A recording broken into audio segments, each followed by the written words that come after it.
episode 442 of Good Luck High Five, a podcast for you if you love Magic the Gathering, whether you're a casual player playing some arena on the weekends, or you're somebody who has dreams of playing at the highest level. This podcast is for you. I'm one of your hosts, Maria. Our other host, Megan, will be off this week, so have a good vacation, Megan. She's off having a good time in the outdoors. I'll be holding down the fort this week. And we have a very special guest on the show this week. It's Judge Rob, everybody. I know you love the Judge Rob episodes, and I do too, because what he's going to do is tell us all about Adventures in the Forgotten Realms, all of the tricky cards, all of the new and returning mechanics, things you might not know about, even though the set is already out on Arena and Magic Online. Maybe you've already been to your LGS and played a pre-release. Here's the thing. This set came out really fast, right? The preview window was so short, and then boom, it was available to play right after Modern Horizons 2. It feels like the next day. But you might not have had a chance to really play a lot with the cards, or you're running into questions you have now that you have started playing with them. I know I'm one of those people. I'm going to talk to Rob about a pretty wild mistake that I made because I didn't understand the rules correctly. Don't be like me. Listen to this episode with Judge Rob and go into your next draft or whatever you're going to play with the knowledge that you'll feel secure in every single play that you make. Really happy to have Judge Rob here once again. And on our episodes with Judge Rob, we usually do cutest and grossest card. We're going to put that off until Megan comes back on the show because we've got to let her crown grossest card. I certainly can't do it. I've only been gifted the ability to crown cutest card, which is a responsibility I take very, very seriously. So I'm going to contemplate it for a while. You can send your votes, what you think should be it, to glhf magic on Twitter. If you want to try and influence me, it won't work. But you can certainly let me know what you think. So Judge Rob coming up on this show. Before we get started, an enormous thank you to everybody who's a supporter of this show, and in fact, all of our work over on patreon.com/glhfmagic. You know, we say it every single week. Maybe you speed through this part. You know, I don't hold it against you if you do, but it is really the reason that we're able to do what we do.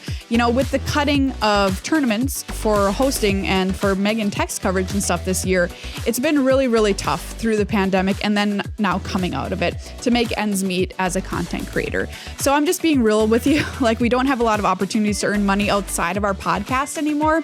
So you are what keep us being able to do what we do. So thank you so much to everybody who supports us. It really does make the show happen. And if you haven't supported us yet, I highly suggest you do it, not only to make sure that the show continues into the future, even though we don't really know how many events we're going to be able to work, how we're going to pay our bills, that kind of thing. Hopefully, with the support of all of you, we will continue to be able to bring you this show every single week like we have been for almost the past 10 years. Special shout out this week to Lee, to Annie, and to Derek. Yes, we got another Derek for becoming new patrons. Thank you so much for your generosity and for supporting the content that you love. Of course, this show will always be free to people who can't afford it, but if you can, please throw as little as $1 a month our way. It makes a world of difference. If you can't do that, consider rating us on Apple Podcasts. That makes a huge difference too, because it helps people find us and it's totally free. It only takes a couple of minutes. So thank you so much. Patreon.com/glhf magic. A huge shout out as well to one of our sponsors, Card Kingdom. We love Card Kingdom. Use our affiliate link for anything you want to buy in your magical life. It's cardkingdom.com/glhf, and you can go there right now. They're doing a pretty cool giveaway. If you sign up for email and text notifications, they're putting your name into a hat for a $500 gift card. So just go to their website. That pop-up will happen, and then you can enter to win $500 at Card Kingdom, which is pretty sweet. You can pre-order you can pre-order the new Adventures in the Forgotten Realms Commander decks, everybody. Look at this. Planar Portal, Prosper, Tomebound. This thing's awesome. Yeah, you can pre-order these at Card Kingdom. You can also order Adventures of Forgotten Realms if you need some of that. You can get singles. They're shipping super fast. Their customer service is A+. Say Good Luck High Five. They'll give you a token or a sticker in your order for free. What more do you want? I mean, these Commander decks, everybody, I'm not going to lie to you. They are awesome. Okay, everybody, we are here to welcome very special guest Judge Rob back to the show. Hi. Yay. Thank you for being here, Rob. You're welcome. I'm sorry that we didn't do this last week. Well, you know, this set has been very strange because blink and you miss what was going on with the previews. I agree. I did a full read through of the set again, and I was like, I missed most of this. The previews were just nonstop, which was cool. But at the same time, I'm like, I want to breathe. I'm still playing Modern Horizons 2, like, and I'm still playing a lot of Pioneer, and I don't have room in my head for all that and these. I mean, that's what it kind of feels like. It was like pushed up, right? We had the previews end, and then boom, it was on Arena. Yeah, it just immediately. Like we still had previews coming out for the Commander cards while it was live on Arena. Unbelievable. Right? I don't know. So you're not the only one who feels a little weird. Yeah, like normally we'd have Judge Rob on before the pre-release. Right. But in this case, that kind of was impossible because previews weren't even complete. Yeah, they were still previewing Commander cards all last week. And I think there were still regular cards previewed on like Monday. Yeah, I think so too. And so we didn't even have the full set, like, because we record on Mondays. Right. And so I was like, well, I don't want to record if we don't have the set. Yeah. And the release notes aren't even out yet. Wild. Well, you're here now. So even if you've played a little bit of the set already on Arena or a Magic Online, or you got into a pre-release, that kind of thing, you probably still have questions, just like I do, about things that are in this set, new mechanics, returning mechanics, tricky cards, and Rob's going to break it all down for us. So I'm super glad to have this primer anyway, Rob. So thank you so much for being here. You're welcome. And you always start off with a PSA. I do. And today's PSA is... we're back. We're playing physical Magic, and that is fantastic. I just went to a physical competitive tournament. Awesome. And we were all masked. There were like 160 of us in the room. It was down in Iowa. It was a Team Trios event. It was really fun. Wow, that's awesome. The one thing that to take away from that is all of us were like, I have not played physical cards in 18 months. Yeah. Right. And so just be excellent to each other. Be forgiving. Help people with triggers. Help people remember what the heck to do to play physical Magic cards. Yeah. Because Arena does a lot of work for us, and Magic Online does a lot of work for us. And just like remembering everything and tracking everything is an ordeal. It's hard. Magic is a very complicated game. And think about like dexterity and shuffling and cutting and for sure. And then like what I was finding, it was my first chance to play with modal double face cards. Oh, other than like we played some like spell table pre-releases. Sure. But like you don't play with 8 modal double face lands in your pre-release deck. No. You play with maybe 1. Yeah. Right. And so I had a lot of like, oh, I have to track these Boulder Loft pathways. This is really annoying. Well, welcome back to Paper Magic, Rob. Thanks. You and the rest of us. Be safe as always. If your area is still having COVID issues, be cautious going up to events. I know in Canada they haven't re-enabled organized play yet, for instance, and in several other areas. I just know Canada because that's our neighbor. But like, we love our neighbor. I love our neighbor. Canada's great, but be safe, be careful, wear masks, especially if you feel even slightly uncomfortable with stuff. Yeah. The cost is really low to just wearing a mask while you're in a store. Agree. And you probably have a comfortable one because it's been 18 months. Yeah. We've had our choices. You know, we started out with the basics. We ended up with super fancy stuff, you know, different designs. Yep. I actually have some N95 masks that I like cut the straps off of and tuck as a filter inside of another mask. Ooh, next level. I want the N95 filtering capability, but I also hate them being on my ears. It's a very Judge Rob thing to do. So where are we starting here with this set? We're going to start with returning mechanics. Okay. As generally usual. This set has a couple of them. Notably, Ward is the big one that's coming back. This is generally the last time I'm probably going to mention it. I don't mention flyings in every set. Yeah. Ward is probably going to be in every set from here on out. It's evergreen, but Ward is a triggered ability. So let's look at the Tarask, who has Ward sometimes. This is a big boy. Yeah, he's a huge dude. Chonky boy. Green, 6, legendary creature dinosaur, 10/10. The Tarask has haste and ward 10 as long as it was cast. Wow. And whenever the Tarask attacks, it fights target creature defending player controls. Pretty good. Yeah, if you cast it. If you cast it. Otherwise, it's just like it's a 10 that fights, which isn't nothing. But the ward 10, what that ward means is whenever this is the target of a spell or ability an opponent controls, counter that unless they pay the ward cost. Right. And so it's a trigger. It goes in the stack. Things that can't be countered will blow through ward. So there's like some red spells that just can't be countered. And anything that they do, they pay for the ward. Ward can be anything. It can be discarding a card. It can be paying some life. It can be paying some mana. They pay that cost, and then you get the chance to respond again. Right. So if you have a counter spell, you can let them pay your Trask tax and then like counter it. Trask task. I love that. Yeah, it's kind of cool to see them experimenting with Ward and putting like discard a card on and that kind of thing. It makes it so that they can make creatures that don't just blank all removal like Hexproof. They were experimenting with Hexproof from weird things, but they didn't do it enough, I thought. No, I think Ward is a good solution. Yeah, Ward is good. So let's look at Dragons in Hand. All right. Or on the battlefield. Dragons. This is returning from Dragons of Tarkir. There was a cycle of these cards, like 7 of them or something. Dragon's Fire from the set is red and 1 for an instant. As an additional cost to cast the spell, you may either reveal a dragon card from your hand or choose a dragon you control. Dragon's Fire deals 3 damage to target creature or planeswalker. If you reveal a dragon card or chose a dragon as you cast the spell, Dragon's Fire deals damage equal to the power of that card or creature instead. Cool. It's very cool. If you have a dragon anywhere, so if it's on turn 2 and you haven't played a dragon yet, you can reveal it to Dragon's Fire. If you have a dragon that's already on the battlefield and you want your Goldspan dragon to 4 their creature, you can do that. The Dragon's Fire is still the source of the damage. To note, these are a little all over the place. Like there's a creature that enters the battlefield with a +1/+1 counter if you either reveal a dragon or have a dragon on the battlefield. Right. You generally make these choices while casting or while things are entering the battlefield. And sometimes you can get a little blown out. Dragon's Fire notably is very strange. If you Dragon's Fire a creature and you have a dragon that is a creature on the battlefield, you have to choose whether or not to pick your dragon on the battlefield or reveal dragon from hand as you're casting it, right? Okay. That way they can't kill your dragon in order to get rid of it, but they can reduce the power. It checks the power of the dragon card as it was revealed, but it checks the power of the dragon on the battlefield as it resolves. Okay, so choose your dragon in your hand if you have a choice. Yes, if you have a choice. But that reveals information, so there's a trade-off. And it might be smaller. If you think they're going to use Eyes of the Beholder to decrease the size of your dragon because they have 6 mana up, then it might be...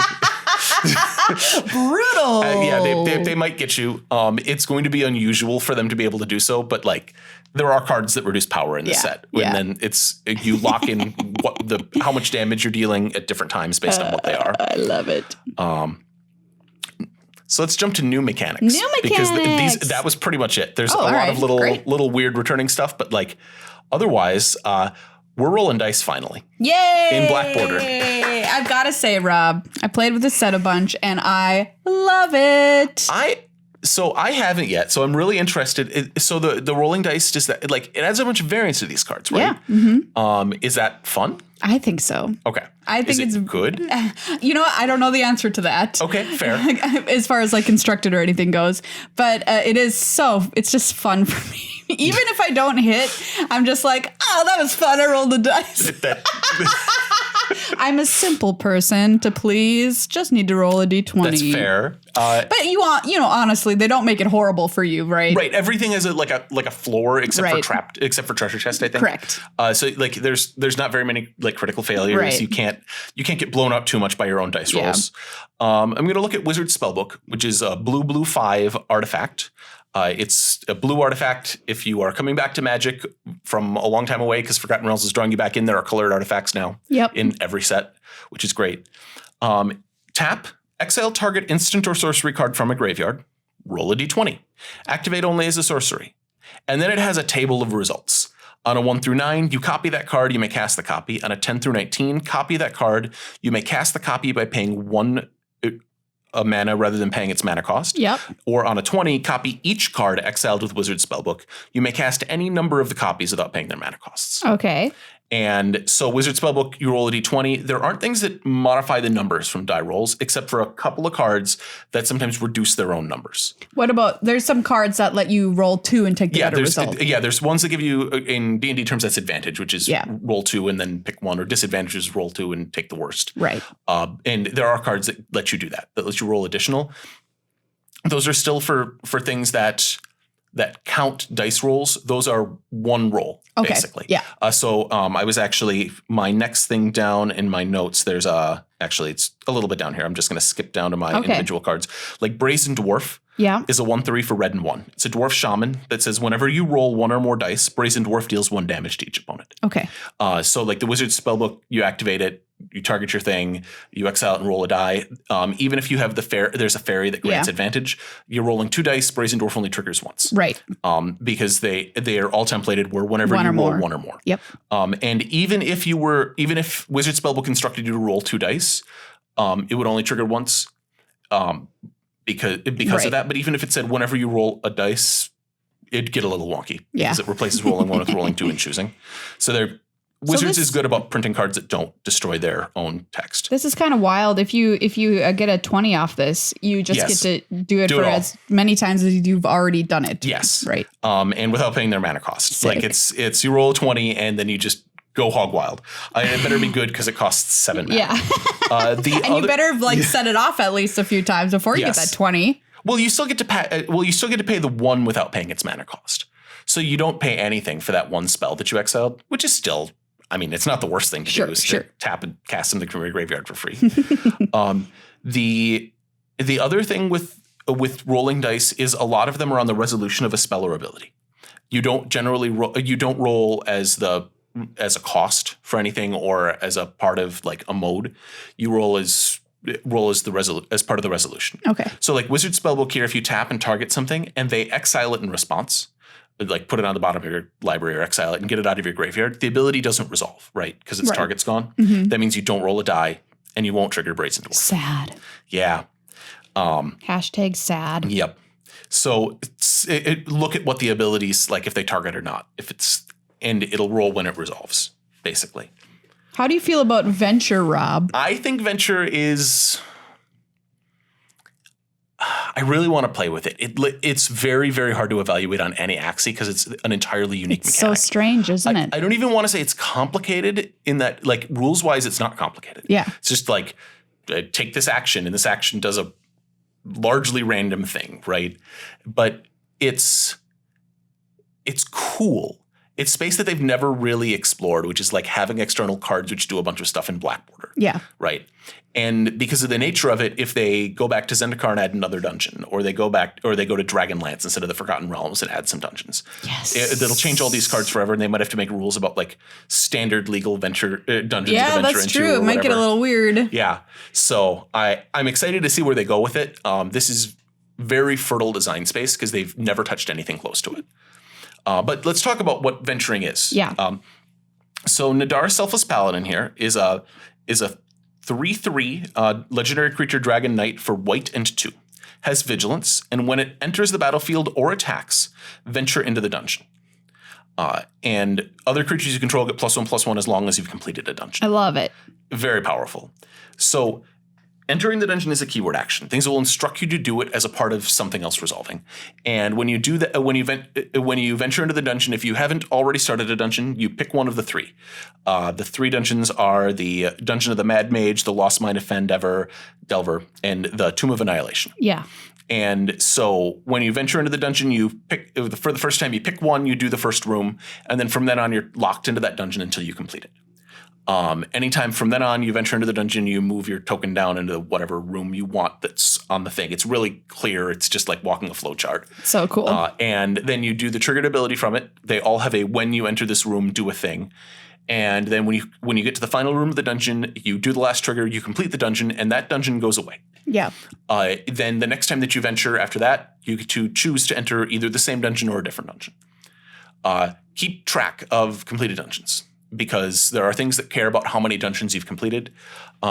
Eliwick Tumblestrum cares about completing unique dungeons. Yeah, very cool. Yes, she's super cool. I love her. I don't think she's actually really that powerful, because the thing about venturing into the dungeon is they put it on basically all the cards that they would have put Scribe 1 onto, right? I mean, yeah, I suppose so. That's a way to look at it. It's about if you remember Ixalan, Explore was on a bunch of cards. Yeah, this is about Explore. Okay, yeah. It's a little bit better than Scry 1. Explore's a little bit better than Scry 1. Yeah, but it goes in a bunch of cards just as a value thing. You know, the number of times it's been relevant which dungeon I choose to venture into is actually pretty high. Yeah, it's super relevant which dungeon you venture into. Especially I've had the life gain clause matter for me and my opponent when they venture just gain a life, and that swing gains because of that. It's wild. And so The Lost Might of Phandelver, for instance, it's Cave Entrance is Scry 1. Then there's like a Goblin Lair, which makes a Goblin token. Mine Tunnels makes a treasure. And you get to choose which one of those. And it's super relevant. Like Mine Tunnels to make a treasure is just a free mana. Right. Which is directly comparable to the Goblin token, right? Exactly. But the one thing to note is these triggers aren't optional.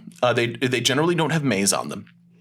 So like if you look at the Lost Mine of Phandelver, there's a storeroom that says put a +1/+1 counter on target creature. And so dun, dun, dun. Yeah, it's not optional if you have no creatures and you chose to go to the storeroom. Yep. But you choose that during resolution. So you probably choose to go to the dark pool instead because you have the option. I always choose to go to the dark pool. Right. Which is each opponent loses 1 life and you gain 1 life. It's very great. But there might be circumstances where you just don't want your opponent to lose a life for some reason. They have like a when I lose life trigger or something. And so then you are going to choose storeroom and then put a counter on their creature. Sometimes your choices are bad. I mean, it is a dungeon after all. It's not a ball pit. Yeah. Although some would say that's a bad decision straight up. I mean, I was trying to think of something fun, and that's what I said. Maybe in the next Silver Bordered set, there'll be a dungeon that just is a ball pit. Like, that'd be a great dungeon. That would be so good. Hold on, I have to call Mark Rosewater. On my hand phone. I wanted to call out a couple of the rooms in the Dungeon of the Mad Mage, which has an incredible amount of words on it. This is such a complicated thing. But the Runestone Caverns, which is midway through, it says exile the top 2 cards of your library. You may play them. I just went into this room today, Rob. Yep. It is use it or lose it. Yeah. You may play them immediately. If you remember Chandra, Torch of Defiance, she's you look at a card, you get to play it. You still have to pay the costs. It doesn't decrease the costs on them. It also keeps some timing restrictions. So if it's not your turn and you venture into the dungeon with Runestone Caverns, you can't play lands because you can't play lands when it's not your turn. What about creatures? You can play creatures. So casting spells, it gives you the permission to cast those at a particular time.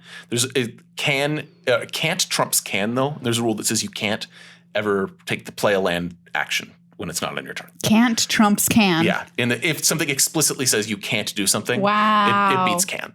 And so Runestone Cavern says you get the chance to do this. The other thing is any card that gives you an additional restriction, like play this only during combat, you can't play with Runestone Caverns during other times. Okay. There's a small handful of those, so don't be surprised. This is good to know, people. Yes. Also, the Mad Wizard's Lair at the end is similar but different. It says draw 3 cards and reveal them. You may cast one of them without paying its mana cost. So you can't play a land because it says cast. It's a use it or lose it right now. If you don't want to cast any of those cards right now, they're in your hand. You get to keep them because the Mad Wizard is because he drew helpful. them. Yeah. And they're revealed right now, and then the revealing is done. Yeah. On digital clients, they're basically revealed forever, which is nice. But in physical, write them down. You're like fake thought seizing to your opponent. Sure. Now, class cards is what we have up next. Yeah, classes. And these are really rad. These are really cool. These are like reverse sagas. Yeah. Mm-hmm. The art's reversed from a saga, but they have the same kind of like art on one side, like text on the other. So let's look at monk class here. It's blue-white for an enchantment. And all these are all enchantment, and then I have a subtype of class. And they have a thing that happens first as they come out. Monk class is a static ability that when you're a level 1 monk, the second spell you cast each turn costs 1 less to cast. Nice. Then you can see underneath it there's a level 2, white, blue, level 2. You pay that as a sorcery to go from level 1 to level 2. When this class becomes level 2, return up to 1 target non-land permanent to its owner's hand. Love it. Pretty good. And then it has a level 3 that you pay for. 1 white, blue, level 3. At the beginning of your upkeep, exile the top card of your library. For as long as it remains exiled, it has, you may cast this card from exile as long as you've cast another spell this turn. So all of these, not necessarily this level 2 on this card, but they stack. You always have them. When you level up to level 2, level 1 doesn't go away. You still get the cost reduction from one class. And when you level up to level 3, you have the exiling cards that you can sometimes cast and a cost reduction on those cards realistically because of the way the monk class works. And the other things to note, you can't level to the same level an additional time. Monk class, you're right. I picked monk class because that's relevant. If you could I would keep doing it. I would level up to level 2 forever. Absolutely. I'm just going to stay at level 2. Yeah. I'm just going to keep paying to bounce things. Yeah, I'm good. Yeah. And which is why I picked monk class. The monk class has basically all 3 types of things classes do, which is it has a static ability that changes the rules for you. It has a triggered ability when you level up, and then it has some other, like in this case, a triggered ability that happens every turn. Yeah. And so it does a variety of things, and they all do stuff that's all over the board. They're purely flavorful. I love them. Which is really good. Yeah. Monk class is, I think, the least flavorful relative to monk, but it's how Magic treats monks, which is monks like hitting a bunch of times and using their brain apparently, which is fine. And so they're super great. I'm really excited for Bard class. Oh, Bard class is my favorite. I'm going to beat people up in Pioneer with it because it makes Oath of Nissa cost nothing. And so you can Oath of Nissa to find a legendary creature to then play for free. And then it's Thank you, Rob. Yeah. It looks really exciting. That's horrifying. But you have to spend 4 mana for that. Because it's 2 to cost and 2 to level up once to get to the cost reduction on it. So I'm going to talk about flavor words. Sounds delicious. This set has reminder text in the middle of its text boxes, which is really cool. This is a great innovation, and I hope they keep using this forever, I agree. basically. So Treasure Chest here is a 3 mana artifact, 4 mana sacrifice treasure chest, roll a d20, and then it has a results table with a 1 that has a word in italics, trapped. So ability words are words that aren't really abilities. They just tied a set of abilities together thematically. They have that, but instead of like having 6 abilities that are all the same, they have totally unique things. Yeah. Nothing else is trapped. This is the only thing that's trapped. If you roll a 1, it's trapped and you lose 3 life. 2 through 9 create 5 treasure tokens. 10 through 19, you gain 3 life and draw 3 cards, but you don't get your treasures. Maybe you were counting on those. And at a 20, you search your library for a card. If it's an artifact card, you may put it onto the battlefield. Otherwise, put that card into your hand, then shuffle. I don't even want the 20, Rob. Demonic Tutor's really good. Okay. I guess you can search for it even if it's not an artifact. You can search for another treasure chest. Okay, so I've got 2. All right. Yeah. It's kind of weird to spend your 3 mana to search for another 3 mana artifact, but chaining them together, right. Emrakul. And it costs you 7 mana to do this. Treasure chest isn't very good. No, it's really funny though. I do love but the thing is that they're doing this on a ton of cards. Yeah. And so like you have clerics that have the choice between like 3 different cleric spells, right? And they are in the middle of other text blocks. Anytime that you see something in italics though, it doesn't mean anything. You can ignore those words. They're just there for flavor. You can announce what those are doing. Like you can say, oh, I got trapped by this treasure chest. It's really cool. Do it. But as far as actually understanding what the cards do, you can always ignore them. Yeah. I heard some people say like, oh, I don't even like them. I just ignore them. I'm like, what kind of sad, soulless person are you? So people have fun in different ways. Some people like chess. And chess is a wonderful game. Let me get on my soapbox about this. You can get on a soapbox. You can get on a soapbox that people should improvise more, use more words, talk more, say funnier things, have more fun with their life. But like, I'm not going to say that they're terrible people for not liking Agree to ability disagree, words. I think that what they should do is they shouldn't put down other people for using ability words. Yeah, there you go. They're like, this crap doesn't belong on Magic cards, and I'm like, sir, you're playing a game about wizards and dragons. Like, excuse me, sir, this is a Wendy's. Yeah, right. We serve burgers here. I don't know if you know. Mana from treasures. Speaking of treasures. Yeah. So there's a bunch of abilities that say if mana from a treasure was spent. Yeah. So Hired Hexblade here is black and 1 for a 2/2 elf warlock. When Hired Hexblade enters the battlefield, if mana from a treasure was spent to cast it, you draw a card and you lose 1 life. So treasure is rampant in this set. Yes, there's a lot plentiful of treasure. Because there's not a lot of ways to fix your mana, and if you want to play 3 colors in draft or whatever, treasure is the way to do it, and also flavor. Yeah. You will see a bunch of treasure, and also treasure is one of the big driving things in D&D. Yeah. Loot is king. So the thing with this is normally you sacrifice treasures to add mana, right? Yeah. But we have a card in standard, glhf Prismario, that actually lets you just tap treasures for mana. Yes. So it doesn't matter how the treasure made the mana. glhf Prismario treasure making mana will anything that treasure mana is spent on will be useful. Oh, so even if I have Galseth in play, I have Hired Hexblade, I tap You can't because Hired Hexblade isn't an instant or sorcery. Oh, okay. Galzeth Prismario only lets you spend that special mana on instants and never sorceries. mind. But there are other ways to do this in older formats. But it has to be the treasure making the mana. So if it is Urza, Lord High Artificer in Modern, Urza does not give the ability to the artifact. Urza makes the mana. Okay. Relevant. Yeah. Cannonbander Prodigy is still in Standard. Kinnan, the mana comes from the treasure, and then Kinnan makes a mana. So you have to choose which mana you're spending. Weird. So be aware. Mana multipliers work in different ways from each other. Anything that says whenever something else makes that mana itself. It doesn't steal it from somewhere else. It doesn't. So there's a couple of doublers. There's Nyx Bloom Ancients in Standard right now. In fact, double it. Triple it. Nyx Bloom Ancient triples it, but it says that if something would add mana, add triple that amount instead. Yeah. That is the mana comes from the original thing. It's just multiplied out. But Kinnan doesn't double your mana in the same way. So of course not. That'd be too easy, Rob. Right. Why would all these cards be consistent to each other? We have we have 380 pages of rules in a draft program for a reason, right? Like, wow. We don't have these to not use them. The more you know. So there is an ability word that a bunch of cards have in this set. To move on to the next thing, Pack Tactics. So like Null Hunter here is green and 1 for a 2/2 Null with Pack Tactics. Whenever Null Hunter attacks, if you attacked with creatures with total power 7 or greater this combat. 6 or greater. 6 or greater. Sorry. Thanks, brain. Put a +1/+1 counter on Null Hunter. So Null Hunter, all of these Pack Tactics have a triggered ability when this attacks if you attacked with enough stuff. Yeah. Making things bigger after you attack won't go back in time and have this trigger happen. Okay.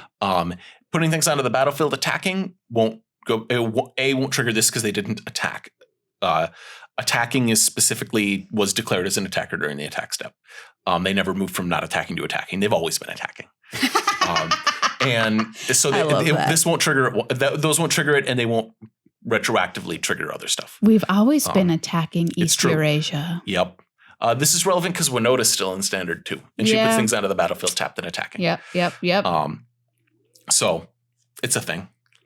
Now we're going to move on to individual cards. It's true. And the first one is one that I had a very personal experience with the other day, Rob. You definitely got blown out by this, you told me. Delver's Torch. Delver's Torch. How could you? So Delver's Torch is an equipment, white and 1 artifact equipment. Equipped creature gets +1/+1. Whenever equipped creature attacks, venture into the dungeon. Equip 3. So the thing with Delver's Torch is you can equip it to your creature, and then your creature can get stolen. There's like a Threaten and an Illithid that control magics and a bunch of other stuff in this set. So if I equip my Delver's Torch to my thing, and you take it with your Illithid, and then you attack with the creature, Delver's Torch has the triggered ability. You didn't take my Delver's Torch. I can still move it to something else, right?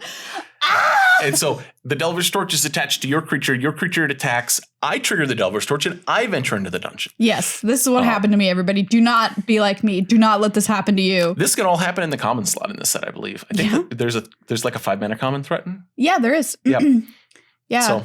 And I did it with the rare that steals their creature just until it leaves the battlefield. The Mind Flayer. Yeah, Mind Flayer. So that's how I did it. And I was like, oh, look at me. I'm so smart. I'm going to get my venture trigger. And then it's like, they go into the dungeon. I was like, what? Yep. Unfair. Yeah. Maybe the Threaten isn't a common. What rarity is this? It is a common. It's red, of course. I'm not sorting by rarity. That would be why. I'm like, this is a preview card that I was involved in. I can't remember. Yeah. That's the other thing is that I love all the stuff in this set, and I'm going to spend a bunch of time learning it. But where is it? I want to say it's called Pride. Oh, because it's not on the first page. Got it. There it is. Yeah, Price of Loyalty. Price of Loyalty. Price of Loyalty is a sorcery. Gain control of target creature until end of turn. Untap that creature. If it in haste, if mana spent from treasure is spent to cast it, it gets +2/+0 until end of turn. Yeah. One thing on Price of Loyalty, because this wasn't on my individual cards. Yeah. You can target your own creatures with it. Okay. It's relevant to your life because it gives +2/+0 sometimes. Yeah. So they might not have something that will let you kill them, but you might have something that can kill them like a flyer. That's interesting. So relevant. Okay. It also is kind of like idiot vigilance because you can attack the creature, then price of loyalty your own thing to untap it. I mean, we got to get Trixie. It's a core set. We don't have a lot of ways to get Trixie, but that's one of them. We have a lot of ways to get Trixie. I don't know what you're talking about. This whole set is all over the place. So the next thing on my individual cards, Kick in the Door. Single red sorcery, put a +1/+1 counter on target creature. That creature gains haste until end of turn and can't be blocked by walls this turn. Venture into the dungeon. So this is one thing. This is a targeted spell. There's a bunch of these that have like target a thing, venture into the dungeon while this is resolving. Yeah. If the creature gets removed, like they Eyes of the Beholder it or something in response to this, the spell won't resolve because all of its targets are illegal, and you won't venture into the dungeon. Aww. So be aware, you might be planning to venture, and then your opponent kills your thing as an instant. Good note. Precipitous Drop. This card's so cool. This is very cool. So it's an aura for black and 2. Enchant creature. When Precipitous Drop enters the battlefield, venture into the dungeon. Enchanted creature gets -2/-2. It gets -5/-5 instead as long as you've completed a dungeon. Got a dragon killed this way. Rude. Yep. And I actually, because I was looking at text, didn't realize it was an aura. I thought it was an instant. Oh, yeah. Because the one thing that I was going to say is you can hit the first half to get the second half to proc, basically. So you venture into the dungeon, and then if you complete a dungeon, it'll basically kill it immediately. Oh, that's cool. So you can definitely close out dungeons really fast and then kill their creature. So you're like, oh, it's wearing this. I'm going to put that on there. I know that I'm eventually going to complete a dungeon, then it'll kill it. Yeah, but not just that. Like, if it was an instant that did these things in order, sure, it would still let you proc the second half if you've completed a dungeon. If you complete a dungeon with the first half, okay, which is going through things fast. I didn't read that it was an aura, but that's okay. It could have been an instant. Yeah, it could be. Spare Dagger. It's an equipment for 1 mana. Equipped creature gets +1/+0 and has, whenever this creature attacks, you may sacrifice Spare Dagger. When you do, this creature deals 1 damage to any target. Equip 1. Okay. So this is a reflexive trigger. Whenever this creature attacks, you can sacrifice the dagger and then have it deal 1 damage. You will sacrifice it regardless of whether or not that creature gets hexproof or anything, because it's a sacrifice it and then trigger to damage a target. I have a question. Yeah. It's strange to me that the creature is dealing 1 damage to any target. I mean, I guess they're throwing the knife, right? Yeah. So here's the flavor. I love it. But what if they kill the creature? If they kill the creature, it still will happen. Yeah, they would have to like counter the ability in some way, like a triggered ability. But there's 2 triggers here. So if they have something that can counter a triggered ability, they might accidentally counter when this creature attacks, you may sacrifice it. Yeah. This is a rules fix for a classic card throwing dagger that they made, which did not work this way, and it was really annoying. Okay. It was before reflexive triggers, and it's always been just the worst. And they fixed it, and I'm really happy that they made a version of throwing dagger that didn't suck. Hey, thumbs up, everybody. Yep. You made a great decision for Judge Rob. I'm here for it. Well, it's also just for players. For just everybody. They didn't realize at the time the way that the trigger worked then was when this attacks, you may sacrifice this. If you do, it deals 2 damage to a target. So you like go to combat, you put the trigger in the stack targeting your creature. They have to do stuff in response, and then you can decide not to sacrifice it and you keep your dagger. Or if they sacrifice their creature in response, then your thing would be countered and you couldn't even choose to sacrifice the dagger. And it was just really weird. Yeah. And so they fixed that so it works the way that people expect. Great. I assume throwing dagger was like listed in the set, but they fired it and replaced it with a better version. Awesome. So Delena, Wild Mage. I love her. Yeah. Delena, she's a legendary creature elf shaman, red and 3 for a 3/2. Whenever Delena Wild Mage attacks, choose target creature you control, then roll a d20. On a 1 through 14, create a tapped and attacking token that's a copy of that creature, except it's not legendary, and it has exile this creature at end of combat. On a 15 through 20, create one of those tokens that we just talked about, and then roll again. Sick. You are not obligated to roll again. Okay. This card has errata. This has day 0 errata. I love day 0 errata. You may roll again. My favorite punk band. That would be a good punk band. The thing with Delena is if you had, say, 10 of those fairies that give you advantage that let you roll an additional die. It would be forever. Yeah. Well, not forever. You get a roll until none of 10 d20s rolls a 15 through 20. Well, that could be a very long time. Right. So you may roll again. Okay, thank you. So Delena, you can roll up until you decide you're done, and then be done. You must roll until you're 87 years old. Yeah. What can we say? Those are the rules. Yep. Keep going. Oh, wow. You got there again? You keep making token copies of these fairies. Interesting. And so you keep making these fairies, and they keep on making it easier to make fairies. And so, yeah. Everybody at the GP's home in 5 weeks. Yep. Orcas, Prince of Undeath. Red, black, 2, and X for a legendary creature demon. He's a 5/3 with flying and trample. When Orcas, Prince of Undeath enters the battlefield, choose one. Either each other creature gets -X until end of turn, -X until end of turn, and you lose X life. Or return up to X target creature cards with total mana value X or less from your graveyard to the battlefield. They gain haste until end of turn. All right. So his first mode is pretty straightforward. His second mode uses a phrase that doesn't get used much: total mana value. So you sum up the mana values of all the creatures that you're targeting. So if you play Orcas for 3, you can get a 2 and a 1 or a single 3. Yeah.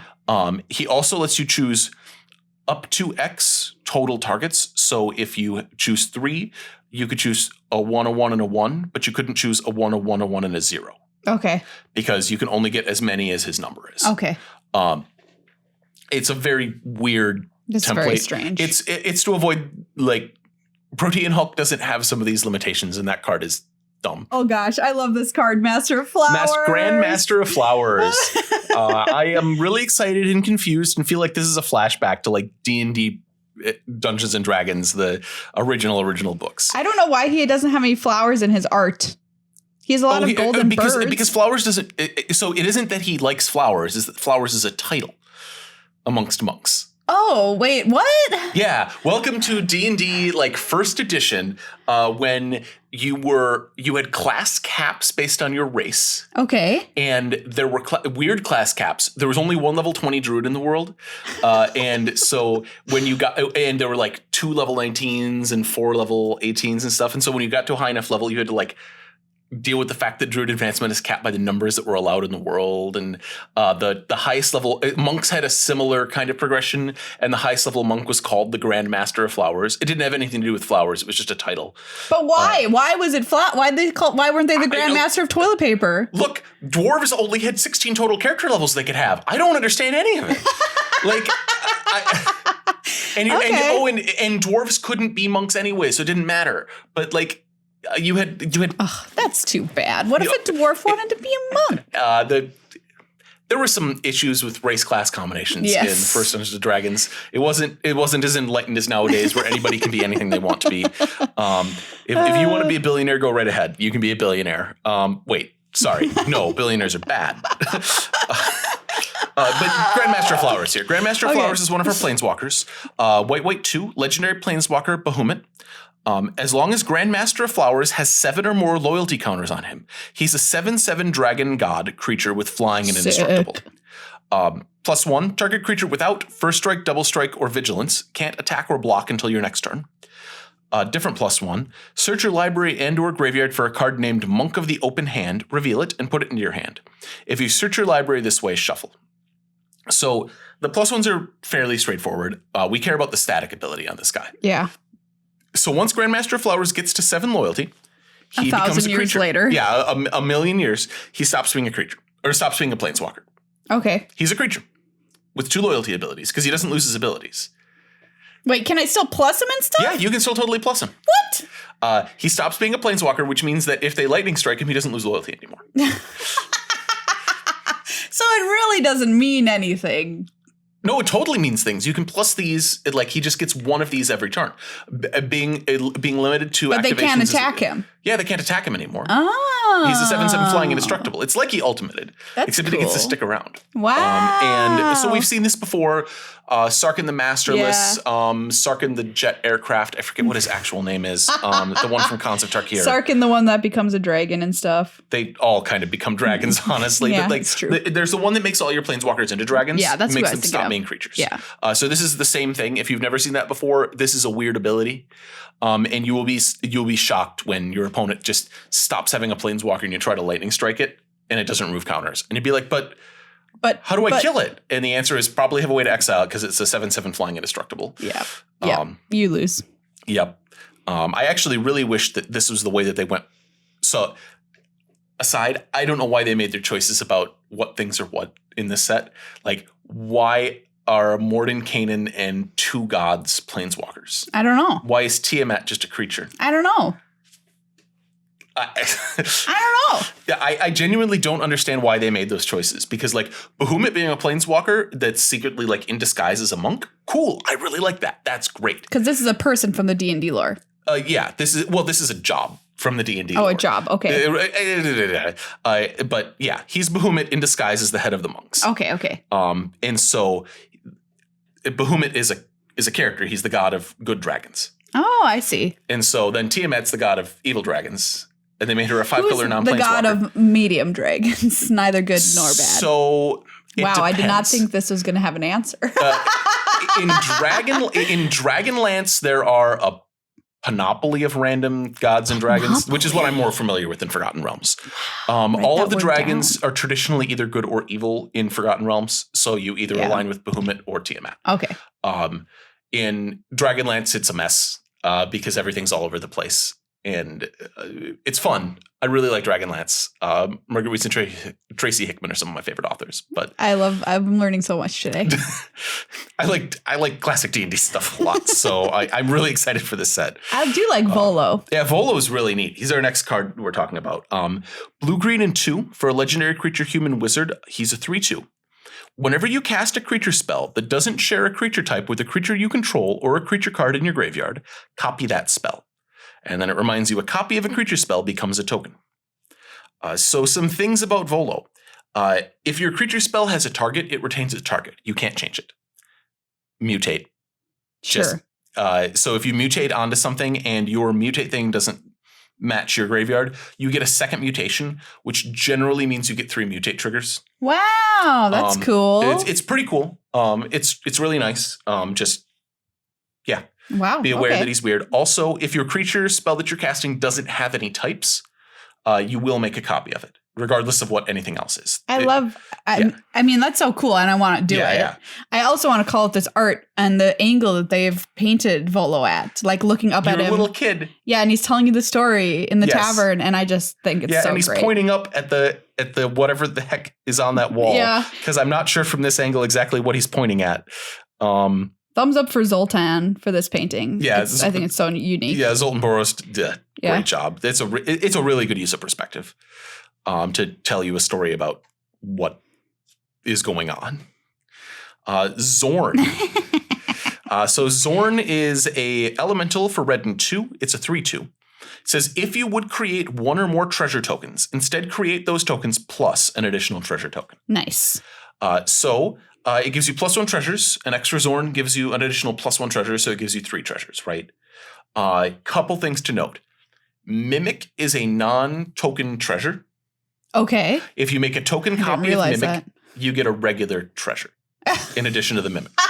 It's unusual for it to happen. Okay. But you'll get just a regular generic treasure token in addition to the Mimic token that you're making. Also, Academy Manufacturer is a card in Modern Horizons 2. Yeah. That says if you would make a treasure, instead make a treasure, a food, and a clue. Yeah. So if you have Zorn and Academy Manufacturer, they're both replacement effects. They don't trigger from things. They replace do a thing with do more things. Or even, Fey Offering, that enchantment that if you cast a creature and a spell that turn, you make a food, a treasure. But the reason I bring up Academy Manufacturer is specifically if you would make a treasure and you have both a Zorn and an Academy Manufacturer, they're both trying to replace that. Okay. Make a treasure with do something. And so if you pick Zorn first, you'll replace make a treasure with make 2 treasures. And then Academy Manufacturer says, you're making treasures. That treasure is going to split Whoa. And then other treasure is going to split. So you get 6. Cool. But if you do it the other way, if you choose Academy Manufacturer first, it splits it to 3. Then Zorn sees the treasure that's being made and it splits that to 2. I see. So choose to apply Zorn first. I haven't a thing to say to you how Magic Online handles this. Oh my God. But I have friends that are like, I'm very excited. I'm going to make all the treasures. They're like, how many do I make? And I'm like, well, you get to pick. Yeah. 4. You get to make 4 objects or 6 objects. You should probably choose 6. But hey, you do you. I love Zorn's eating the treasure too. Yeah. Yum. The Book of Exalted Deeds. Cool. This is a white legendary artifact. At the beginning of your end step, if you gained 3 or more life this turn, create a 3/3 white angel creature token with flying. White tap, and exile the Book of Exalted Deeds. Put an enlightened counter on target angel. It gains you can't lose the game and your opponents can't win the game. Activate only as a sorcery. Okay. The enlightened counter is entirely flavor. You can proliferate it and it doesn't do anything. You can remove it. It doesn't do anything. It's just basically a way to mark, to remind people, hey, this creature, well, not necessarily a creature, prevents you from losing the game. Right. The trick is that it gives that ability to the thing. If it stops being an angel or stops being a creature, it doesn't care. It still has the ability that you can't lose. Okay. So like Mutavault is a land that animates to be an angel. And so is Faithless Haven. Sure. Yeah, and you're so right. like you can animate these and then Book of Exalted Deeds them. And then you have a land that says you can't lose the game. This is, for Faithless Haven, fairly expensive. Yeah. Right? Because you need to spend 3 snow to activate it, and then also 3 from Book of Exalted I don't care. Deeds. It's cool. Oh, right. And in Standard, that actually might be okay. Yeah. Honestly. I don't know. I don't know what Standard looks like right now if you can afford to spend 6 lands to... Everybody's playing Standard 2022 anyway, so. Rob, since you are a D&D player, I wanted to ask your opinion on this set flavor-wise. I love the set flavor-wise. The ability to just see the, clerics and wizards and everybody casting their spells, all of the classes look just dead on. Monk class is the only little iffy one. And then when you look at it like, well, this is how Magic's always treated monks. This is fine, right? The Forgotten Realms characters are all really cool. Mordenkainen's weird from a D&D nerd perspective. He isn't from the Forgotten Realms. Originally, he moved from the plane that he was on to the Forgotten Realms. So it's a little strange. Sure. They did a lot of really, really good and cool and interesting things. The more exciting cards are in the Commander product. Like I keep on looking at those and going, those are the cards I really want to play, which is good. Like, yeah. They aren't junking up Standard with rolling a bunch of D4s. As a note, we didn't cover the Commander stuff. You roll all sorts of weird sides of dice on the Commander cards. You do. And oftentimes in multiples and weird sets of things, and you do all sorts of strange stuff on those cards, which is great. They got to mine some old Magic cards. There's a bunch of reprints in the set, right? Like Bag of Holding. Right. Which, like, I mentioned Bag of Holding in a chat at one point, and they're like, well, that isn't legal in Pioneer yet for the event that I was in last week. And I'm like, oh, no, Bag of Holding's been legal for, like, 24 months in Pioneer. Yeah, like Bag of Holding's been out for a while. Yeah. They're like, really? I'm like, it is a little weird to think about, but yeah, Magic was originally designed as a game to be played as 15-minute pickup games between D&D sessions. Correct. Or when you're waiting for people to show up to your D&D session. That was one of Richard Garfield's design constraints. He wanted it to like thematically match close to D&D and then also be reasonably game length, which the 15-minute game length is one of the secret things that's really good about Magic. That like an average 1v1 game is about 15 minutes. Yeah. Because that lets us play 3 matches with some overhead in an hour for tournaments, which is not the case in every other 1v1 tabletop game. And I believe that Magic's better for having shorter game lengths. It's good. Well, I'm happy that you like the set, Rob, because you're going to go play D&D right now. Yeah, I'm actually going to leave and go play my Goliath Paladin. And that's cool. So good to know you love it. I love it too so far. We're going to talk about playing limited and stuff all next week and our first impressions of draft and sealed and that kind of thing, which is going to be really exciting. But thank you so much for coming here, Rob, and giving us a walk through these cards because, as stated, I've already made mistakes with them playing, and I don't want those to happen to you. I anticipate that even knowing how Grandmaster of Flowers is weird, I'm going to get hosed by him at least once. Yeah. Like, I'm just going to not anticipate that he's going to stop being a Planeswalker and all my stuff won't count him down anymore. Like, I'm just going to be like, I can attack him next. Oh, 7. Oh, we're dead here. Okay. Turns out being a Grandmaster of Flowers, not half bad. Yeah. I want to take a moment to thank another one of our awesome sponsors. It's Ultra Pro, and I just got a big box of goodies from Ultra Pro.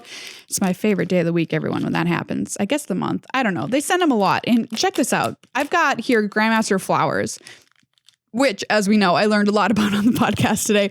He's got a deck box, and he's got some sleeves here. You want to match your swag. Hello. That's one of my favorite things to do in Magic is to swag out my stuff in matching gear. And this art is so beautiful. Eliwick Tumblestrom, who's a huge fan. Me, I changed my avatar to her on Arena. I barely ever change my avatar because I just like to stick with Liliana or whatever. Guess what? Now I'm Eliwick because she's awesome and has the most adorable frog friend in the world. And I absolutely love her sleeves. Yes, I use these sleeves on Arena too, and this deck box. Ultra Pro makes all of the best art into stuff that you can use to play the game that you love. I think that's so, so cool because I love celebrating the art of Magic the Gathering. It's unlike any other card game. It just no other art stacks up to the art that we have in Magic, truly. And Ultra Pro recognizes that and they celebrate it. So check out some of their new Adventures in the Forgotten Realm swag. It is truly, truly incredible. Well, everybody, that's this episode of Good Luck High Five. Huge thank you once again to Judge Rob for coming on and helping us out. If you have any questions, head to the YouTube video who goes in the comments there for about a week after the show is posted to answer your questions. Thank you to everybody over on patreon.com/glhfmagic. Please consider becoming a patron before the next episode. We'll give you a shout out. We've got our patron-only tournament coming up in August, which is going to be so fun. So join the family. We'd love to have you. Our Discord is also an awesome place to be. Thanks to Card Kingdom and thanks to Ultra Pro for being sponsors of the show. And now I just want to take a quick minute to tell you about something super exciting that's coming up. You might notice these commander decks right behind me that I've got for Adventures in the Forgotten Realms, and I showed one off at the start of the show. Here's the thing, exciting news. So in Good Luck High Five Studios, we've produced a new 4-part YouTube series that's going to be airing on the Magic the Gathering YouTube channel. I'm so excited. That is a combination of Magic, D&D, and improv. Basically all my greatest loves in life. We've got 4 episodes of this crazy show that's showing off cards from Adventures in the Forgotten Realms in a really unique and fun way. Like I said, it's a mashup of those 3 things, so it's a little weird, but it is super fun.